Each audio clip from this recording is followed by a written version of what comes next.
Good morning students, मैं Mukesh Saini, PGT mathematics, government senior secondary school Khori, आपका इस प्रसारण में स्वागत करता हूं।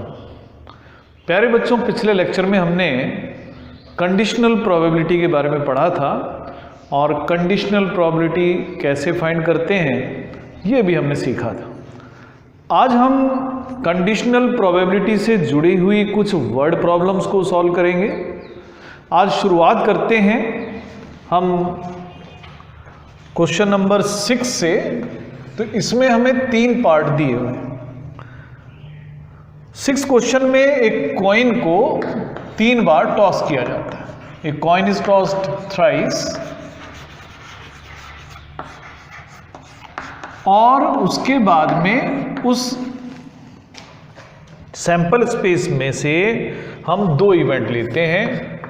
पहली इवेंट है ए हेड ऑन थर्ड टॉस, और जो एफ इवेंट है वो डिफाइन की हुई है हेड्स ऑन फर्स्ट 2 टॉसेस।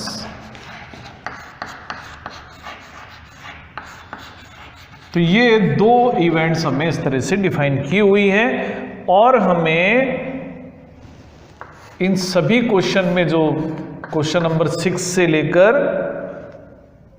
8, 9 तक दे रखे हैं, conditional probability of E find करनी है व्हेन बी हैज अकर्ड। तो जैसा कि हम पहले पढ़ चुके हैं, conditional probability of E find करने के लिए हमें ई इंटरसेक्शन एफ की प्रोबेबिलिटी फाइंड करनी पड़ेगी और f की प्रोबेबिलिटी भी फाइंड करनी पड़ेगी। तो सबसे पहले तो मैं यहाँ पर सैंपल स्पेस लिख लेता हूँ कि सैंपल स्पेस क्या है, क्योंकि इसी में से मुझे छांटना है। तो सैंपल स्पेस लिखने के लिए हम पहला केस लेते हैं कि हो सकता है 3 बार हेड हमें मिला हो। दूसरा केस है कि 2 बार हेड मिला हो और 1 बार टेल मिला हो। तो ये स्थिति हो सकती है HT या HTH या THH। अब हो सकता है कि यहाँ पहले हमने 3 हेड देखे, फिर 2 हेड, अब 1 हेड मिलेगा और 2 टेल। तो एक सिचुएशन होगी TTH, THT या HTT, और अंतिम स्थिति है कि 3 बार हमें टेल मिला। अब यहां पर E के फेवरेबल केस देखते हैं। इवेंट E है कि हेड ऑन थर्ड टॉस, तीसरे टॉस पर हेड मिले, वो केस हम लिखते हैं। पहला केस ये है, दूसरा केस ये है, ये तीसरा केस है, ये चौथा केस। ये 4 ऐसे केसेस हैं, 4 आउटकम्स ऐसे हैं जहां हमें तीसरे टॉस पर हेड मिला है। तो इवेंट E के फेवरेबल केसेस हैं HHH, HTH, THH और TTH। उसके बाद हम लिखते हैं F के फेवरेबल केसेस। F का मीनिंग है कि पहले 2 टॉसेस पर हमें हेड मिले। तो पहले 2 जो टॉस है वहां पर हेड हमें देखना है, उनमें से एक केस है HHH, दूसरा है HHT। उसके बाद देखते हैं, यहां ऐसी स्थिति नहीं है, ये स्थिति भी वो नहीं है जहां पर 2 हेड हमें मिल रहे हो पहली बार, इनमें भी नहीं है। आगे कोई भी ऐसी स्थिति नहीं है जहां हमें पहले 2 टॉस पर हेड मिलता हो। तो ऐसे 2 ही केस। अब हम बात करेंगे कि वो केसेस जो E और F दोनों को बिलोंग करते हैं।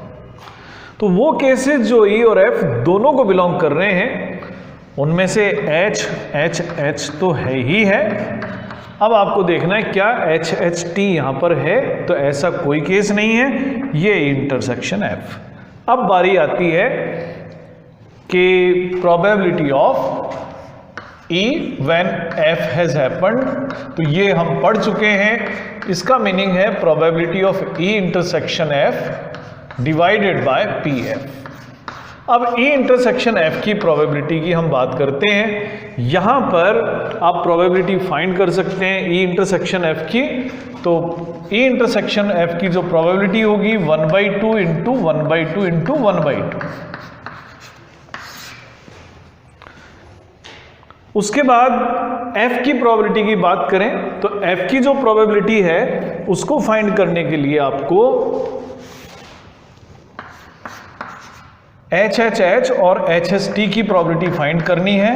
ये होंगी 1/2 इंटू 1/2 इंटू 1/2 3 बार, और 1/2 इंटू 1/2 इंटू 1/2 फिर ये भी 3 बार। इसको हम सॉल्व कर लेते हैं, हमें मिलेगा 1/8 डिवाइडेड बाय 1/8 प्लस 1/8, यानी 1/8 को हमें डिवाइड करना है 2/8 से, और ये जब सॉल्व करेंगे तो हमें मिलेगा 1/2, और ये है conditional probability of E when F has happened. तो आपको सिर्फ इतना करना है कि जो इवेंट्स जिसकी भी हमें कंडीशनल प्रोबेबिलिटी फाइंड करनी है उस इवेंट की प्रोबेबिलिटी फाइंड करें, E इंटरसेक्शन F की प्रोबेबिलिटी फाइंड करें, और जो हमारा कंसर्न फॉर्मूला है उसे यूज कर लें। तो ये 6th क्वेश्चन में इस तरीके के 3 पार्ट्स थे। बाकी 2 पार्ट्स हम आपकी एक्सरसाइज के लिए छोड़ रहे हैं। अब उसके बाद हम पढ़ते हैं 7th part, question number 7। 7th question है 2 कॉइन्स को एक साथ टॉस किया जाता है। तो जब 2 कॉइन्स को हम टॉस करेंगे तो सैंपल स्पेस लिख लेते हैं। व्हेन 2 कॉइन्स आर टॉस्ड,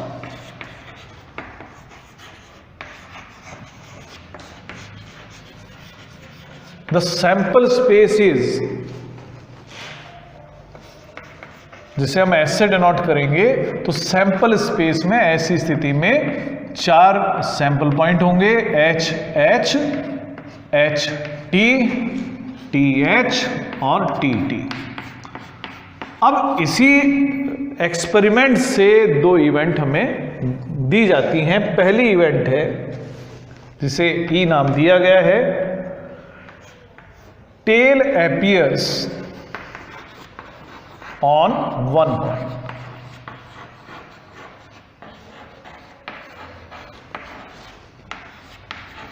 एक कॉइन पर टेल अपीयर हो, और F हमें दिया गया है 1 coin shows head, 1 coin shows head, एक कॉइन पर हेड मिलता हूं। और फाइंड क्या करना है, इन सभी क्वेश्चन में कंडीशनल प्रोबेबिलिटी ऑफ E हमें फाइंड करनी है। तो इसका मीनिंग मुझे एक तो F की प्रोबेबिलिटी फाइंड करनी है और E इंटरसेक्शन F की प्रोबेबिलिटी फाइंड करनी। E के फेवरेबल केस हम लिखते हैं। एक कॉइन पर टेल हमें मिलना चाहिए, तो एक हमारा सैंपल पॉइंट होगा HT और दूसरा सैंपल पॉइंट होगा TH। तो यहां पर हमें एक कॉइन पर टेल मिल रहा है। अब F की अगर हम बात करते हैं तो F है एक कॉइन पर हेड हमें मिलना है। अब एक कॉइन पर हेड मिल रहा है तो ऐसे हैं HT और TH। और अब यहां पर अगर आप E इंटरसेक्शन F फाइंड करते हैं तो दोनों ही एलिमेंट्स कॉमन हैं, HT और TH। अब बारी आती है कंडीशनल प्रोबेबिलिटी की। तो पहले मैं यहां पर E इंटरसेक्शन F की अगर प्रोबेबिलिटी फाइंड करता हूं तो ये है प्रोबेबिलिटी ऑफ HT और प्रोबेबिलिटी ऑफ TH, दोनों को हम ऐड करते हैं। प्रोबेबिलिटी ऑफ HT का मतलब है 1/2 इंटू 1/2 और TH की प्रोबेबिलिटी भी सेम है 1/2 इंटू 1/2, यानी 1/4 प्लस 1/4 जो कि हम लिखेंगे 2/4, जिसे हम 1/2 भी लिख सकते हैं। तो ये E इंटरसेक्शन F की प्रोबेबिलिटी। और अगर हम F की बात करें तो वो भी यही है, प्रोबेबिलिटी ऑफ HT और TH। तो यहां पर भी सेम ही है, तो इसको भी हम लिख सकते हैं 1/2 ही सॉल्व करने के बाद में। तो probability of E when F has happened is probability of E intersection F, इसको हम डिवाइड करेंगे पी एफ से, दोनों वैल्यूज सेम हैं, 1/2 को हम 1/2 से डिवाइड कर देते हैं, हमें मिलता है 1। तो ऐसी इवेंट आप जानते भी हैं, अगर किसी इवेंट की प्रोबेबिलिटी 1 होती है, आप जानते हैं ऐसी इवेंट को हम कहते हैं श्योर इवेंट। तो ये एक श्योर इवेंट है। अब इसके बाद में हम जो क्वेश्चन ले रहे हैं, ये 8th क्वेश्चन लेते हैं, क्यों 7th में एक पार्ट और है, उस पार्ट को आप अपने आप करें। बिल्कुल इसी प्रकार के क्वेश्चंस हैं, सैंपल स्पेस भी आपका सेम ही रहेगा।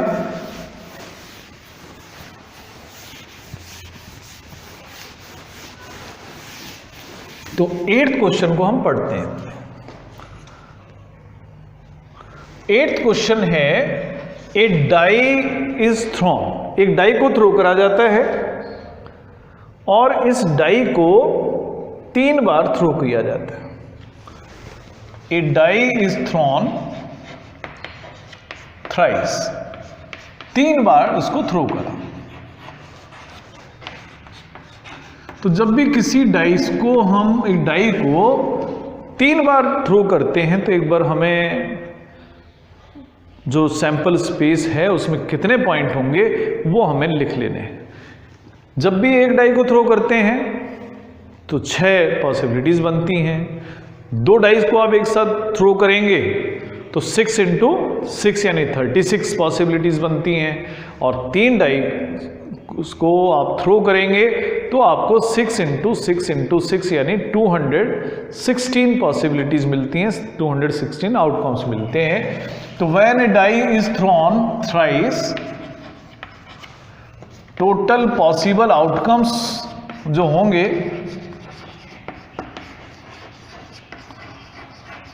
वो 6 × 6 × 6 होंगे। आपको सारे आउटकम्स लिखने की आवश्यकता नहीं है, केवल आप इनका नंबर लिख दें जो कि 216 होगा। अब यहां पर हमें बताया गया है इवेंट ई कौन सी है। इवेंट ई है 4 appears ऑन 3rd टॉस।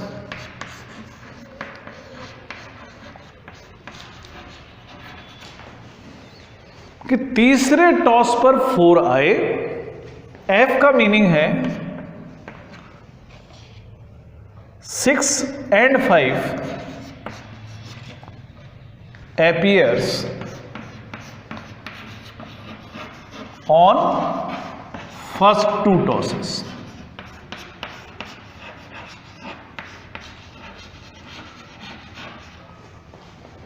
हमें फिर वही इस क्वेश्चन में हमेशा की तरह प्रोबेबिलिटी ऑफ ई बताना है जब एफ अकर हो चुकी हो। तो इसके लिए मुझे ई एफ के सैंपल स्पेस लिखने चाहिए, ई इंटरसेक्शन एफ का सैंपल स्पेस लिखना चाहिए। पहले हम ई के सैंपल स्पेस की बात करते हैं। यहां पर हमें कहा गया है ऐसे केसेस हमें छांटने हैं इस पूरे सैंपल स्पेस में से जहां तीसरे टॉस पर 4 आता हो। जैसे हम एक एग्जाम्पल लेते हैं, यहां 2 जो रिजल्ट्स हैं वो हमने खाली रखे हैं। तीसरे पर 4 आया, ऐसे ही फिर 2 रिजल्ट हमने खाली रखे, फिर 4 आया। ऐसे कितने हमारे सैंपल स्पेस में पॉइंट होंगे जहां पर तीसरे टॉस पर 4 आएगा, पहले 2 स्पेस आपके पास खाली है। तो आप ये समझ सकते हैं कि जो पहला नंबर है वो 6 में से कोई भी एक नंबर हो सकता है। जो दूसरा नंबर है वो भी 6 में से कोई सा एक होगा, क्योंकि जब हम डाई को थ्रो करते हैं तो हमारे पास 6 आउटकम्स आते हैं। तो पहला जब हमने टॉस किया तो कोई से भी 6 आउटकम आ सकते थे। दूसरा टॉस किया तो वहां पर कोई से भी 6 आउटकम आ सकते थे।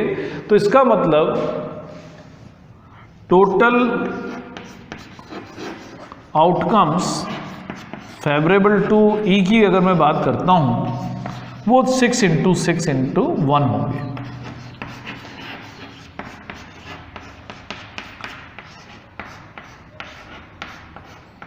यानी 36। अब बात करते हैं हम एफ के फेवरेबल आउटकम्स की। एफ के फेवरेबल आउटकम्स में जो पहला रिजल्ट है वो 6 है और दूसरा रिजल्ट 5। ये दो तो निश्चित हैं। अब आपके पास में तीसरे टॉस का रिजल्ट नहीं है, तीसरा रिजल्ट आपका कुछ भी हो सकता है क्योंकि आपको ध्यान से पढ़ना है कि 6 और 5 पहले दो टॉस पर आए, तीसरे टॉस के बारे में कोई जानकारी नहीं है। तो 6-5-1, 6-5-2, 6-5-3, 6-5-4, 6-5-5 और 6-5-6। आपको पहले दो टॉस का रिजल्ट तो 6 और 5 लिखना है। तीसरे टॉस का रिजल्ट वेरी कर सकता है, वो 1 से लेकर 6 तक कुछ भी हो सकता है। यानी एफ के जो फेवरेबल आउटकम्स हैं वो 6 हैं। अब आपको ऐसे आउटकम्स लिखने हैं जो ई और एफ दोनों के फेवरेबल हों। तो यहां तो आपने देखा था 36 आउटकम्स हैं और यहां पर 6 आउटकम्स हैं। अब आपको ये देखना है कि क्या ये आउटकम्स जो एफ में हैं क्या ई में भी होंगे। तो ई में तो केवल वही आउटकम्स हैं जिसके थर्ड टॉस पर 4 आ रहा हो। तो हमारे पास एफ में सिर्फ एक ही ऐसा आउटकम है जिसमें तीसरे टॉस पर एफ ये 4 हमारे पास तीसरे टॉस के रूप में आया हो। तो यानी अगर मैं ई इंटरसेक्शन एफ की बात करता हूं तो मेरे पास केवल एक ही आउटकम ऐसा है जो ई में भी मौजूद है और एफ में भी मौजूद, वो है 6-5-4 का। अब मुझे ई की प्रोबेबिलिटी फाइंड करनी है, वो भी उस समय जब एफ हो चुका है और ये प्रोबेबिलिटी है ई इंटरसेक्शन एफ, डिवाइड हम कर देंगे इसको प्रोबेबिलिटी ऑफ एफ से। अब ई इंटरसेक्शन एफ की प्रोबेबिलिटी फाइंड करते हैं। जो पूरा सैंपल स्पेस था उसमें 216 मेंबर्स थे, 216 सैंपल पॉइंट्स थे। उनमें से केवल एक ही sample point 6/4 E intersection F का फेवरेबल है। तो probability of E intersection F है 1/216। एफ की अगर हम बात करते हैं तो एफ के 6 फेवरेबल आउटकम्स हैं, टोटल वही 216 है।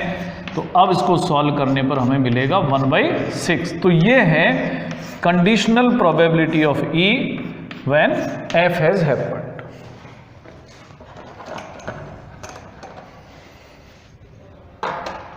तो ये था हमारा क्वेश्चन नंबर 8। अब बात करेंगे हम क्वेश्चन नंबर 9।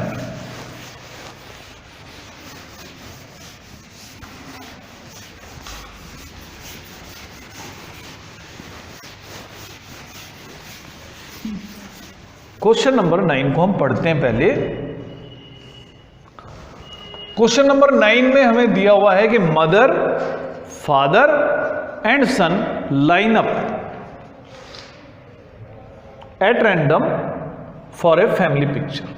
3 मेंबर्स हैं किसी फैमिली के।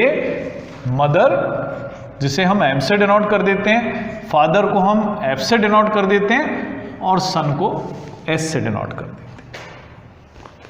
अब हमें 2 इवेंट साथ में दी हुई हैं।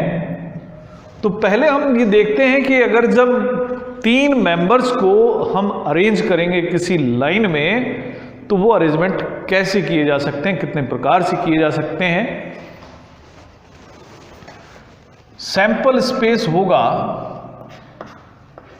पहली व्यवस्था है शुरू में मदर हो, सेकंड नंबर पर फादर, तीसरे नंबर पर सन। अगली व्यवस्था हो सकती है मदर, सन, फादर। तीसरी व्यवस्था ऐसी हो सकती है फादर, मदर, सन। चौथी व्यवस्था है फादर, सन, मदर। अब क्या और व्यवस्थाएं भी हो सकती हैं? और भी व्यवस्था हो सकती है कि मान लो शुरू में सन हो, फिर फादर, फिर मदर, या सन, मदर एंड फादर। यानी आप देख सकते हैं कि कुल 6 सैंपल पॉइंट हमें मिले। अब हमें ये कैसे कंफर्म हो कि ये हमने सारे सैंपल पॉइंट कवर कर लिए हैं, कोई हमने छोड़ा नहीं। आपने 11th क्लास में पढ़ा था कि अगर हमारे पास 3 ऑब्जेक्ट्स हैं और 3 ऑब्जेक्ट्स को अगर हमें अरेंज करना है तो 3 ऑब्जेक्ट्स को, जहाँ तक अरेंजमेंट की बात है, फैक्टोरियल 3 तरीके से अरेंज किया जा सकता है, यानी वो तरीके हैं 6, और वो 6 तरीके हमने लिख दिए। अब हमें बताया गया है एक इवेंट E जो डिफाइन इस तरीके से की गई है कि सन ऑन वन एंड,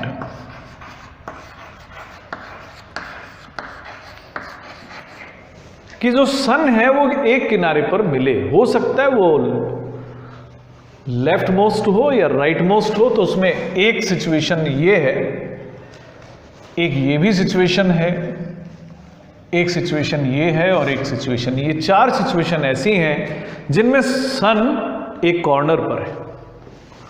तो यहां पर अगर मैं E के फेवरेबल केसेस की बात करता हूं तो 4 केसेस फेवरेबल हैं। One is MFS, another one is FMS, third one is SFM and fourth one is SMF। अब बात है दूसरी इवेंट F की।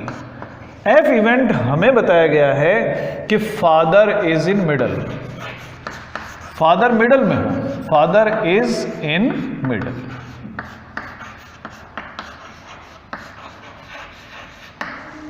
फादर बीच में हो, तो ऐसी कौन कौन सी व्यवस्थाएं हैं जहां फादर बीच में है? पहली व्यवस्था है MFS।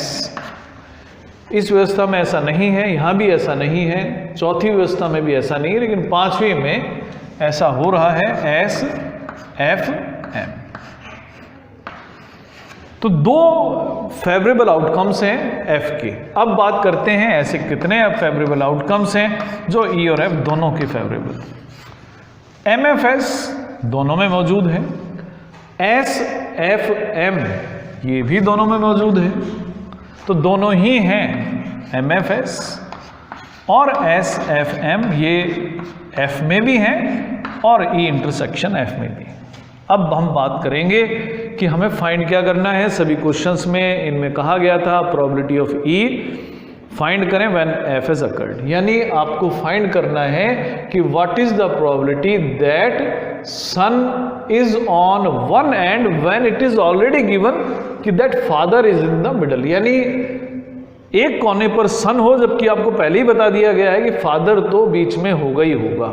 तो इसके लिए हम लिखेंगे probability of E by F, और ये होगा probability of E intersection F, और ये होगा प्रोबेबिलिटी ऑफ F। क्योंकि अब आप देख रहे हैं E इंटरसेक्शन F में और F में दोनों में ही सेम एलिमेंट्स हैं, तो दोनों की प्रोबेबिलिटी हम फाइंड कर लें। हालांकि अगर आप E इंटरसेक्शन F की प्रोबेबिलिटी फाइंड करेंगे, 2 केस हैं टोटल 6 में से, तो 2/6, और F के लिए भी यही होगा, यानी 1। तो conditional probability of E when F has happened is 1।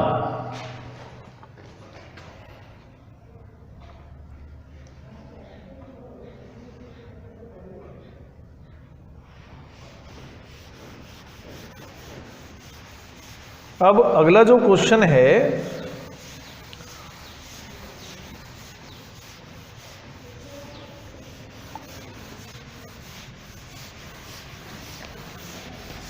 वो है 9th क्वेश्चन।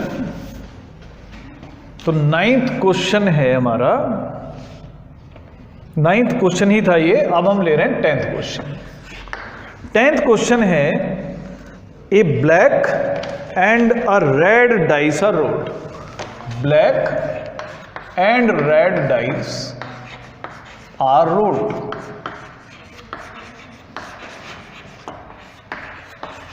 तो 2 डाइस को हम रोल कर रहे हैं, उनमें से एक ब्लैक कलर में है, एक रेड कलर में।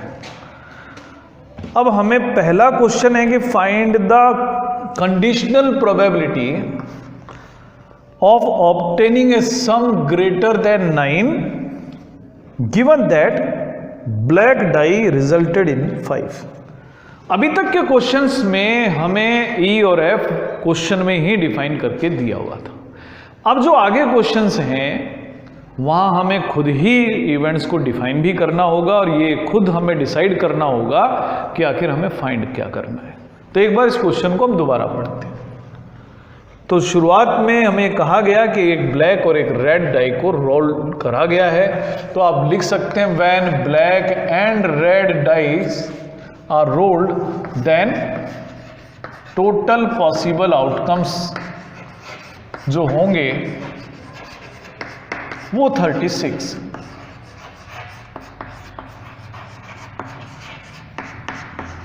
अब हम जो इवेंट हमें दी हुई हैं, जो पहले इवेंट दी जाए उसे हम ई मान लेते हैं और जो बाद में इवेंट दी जाए उसे हम एफ कह देंगे।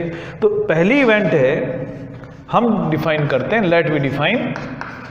आप इस तरह से लिखें इसको, द इवेंट्स एज, पहले मैं इवेंट ए को डिफाइन करता हूं। ई इवेंट है जो सम इज ग्रेटर देन 9, कि जो दोनों डाइस को थ्रो करने पर रिजल्ट आते हैं उनका सम करते हैं, वो सम ग्रेटर देन 9 हो, 9 से ज्यादा सम आ जाए, सॉरी 8 से ग्रेटर देन 9। उसके बाद दूसरी इवेंट है ब्लैक डाई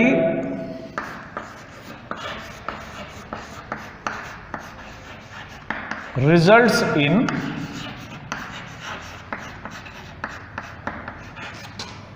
5।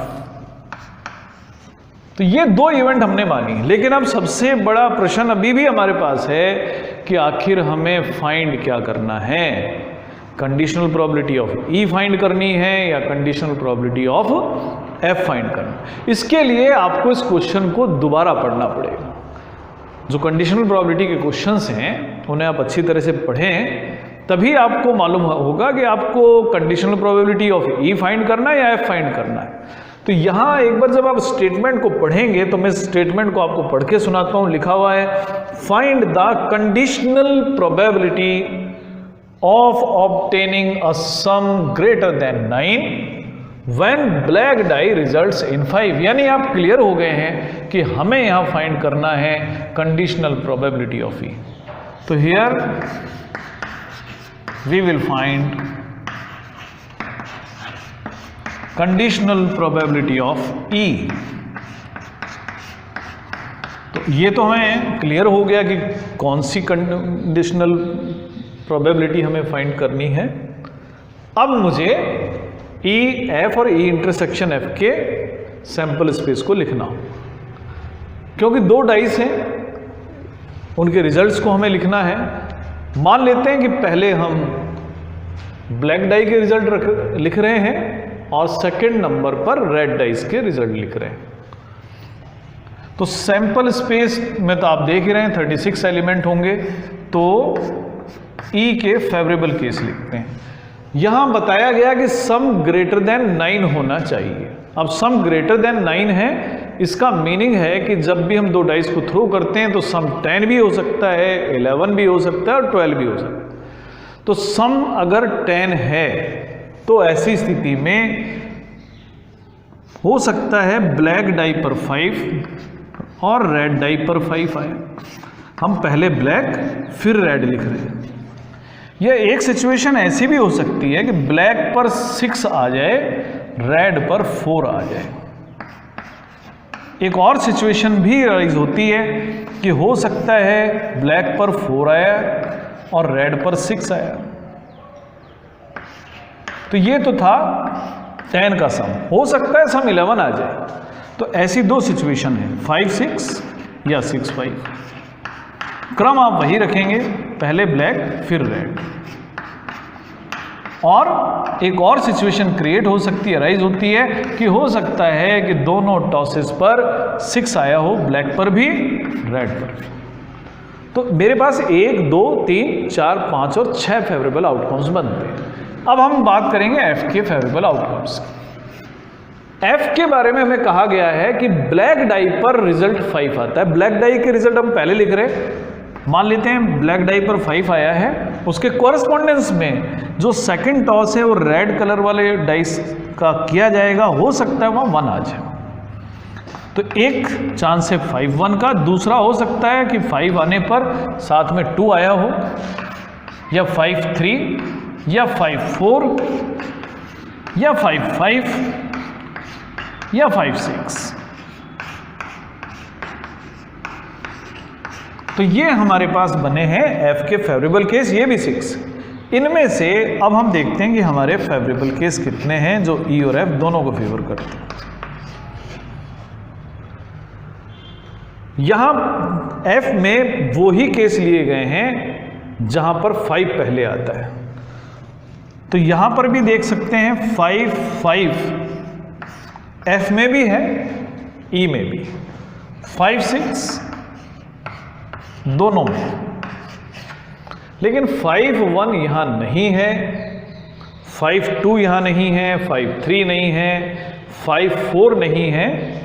केवल 2 ऐसे सैंपल पॉइंट्स हैं जो ई और एफ दोनों को बिलोंग करते हैं। अब बात हम करते हैं कंडीशनल प्रोबेबिलिटी ऑफ ई की, जबकि एफ तो हो ही चुका है। अब ये होगा probability of E intersection F divided by P F. तो ई इंटरसेक्शन एफ की प्रोबेबिलिटी हम लिख देंगे, ये होगी, ऐसे 2 केसेस हैं 2/36, और एफ की अगर हम बात करें तो एफ में हमने देखा था 6 केसेस थे 6/36, यानी जो कंडीशनल प्रोबेबिलिटी है वो है 2/6, जिसे आप सॉल्व करके 1/3 भी लिख सकते हैं।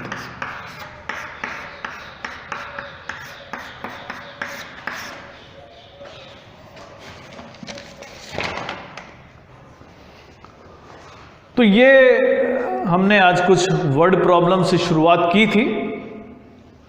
हमने ये सीखा कि किस तरीके से दी हुई प्रॉब्लम्स को हम अपनी भाषा में लिखें, कैसे ये जानकारी प्राप्त करें कि हमें कंडीशनल प्रोबेबिलिटी कौन सी फाइंड करनी है। तो इस तरीके के आप बहुत सारे क्वेश्चंस को करके जब आप देखेंगे तो आपको भी एक आइडिया होगा, आपको प्रैक्टिस होगी कि आखिर हमें फाइंड क्या करना है। अगर आप इन क्वेश्चंस को ध्यान से, धीरे से, तसल्ली से पढ़ेंगे तो आपको ये क्वेश्चन बड़े आराम से समझ में आएंगे। अगले लेक्चर में हम कंडीशनल प्रोबेबिलिटी की कुछ और प्रॉब्लम्स के साथ आपके साथ मिलेंगे। आज के लिए इतना ही, धन्यवाद।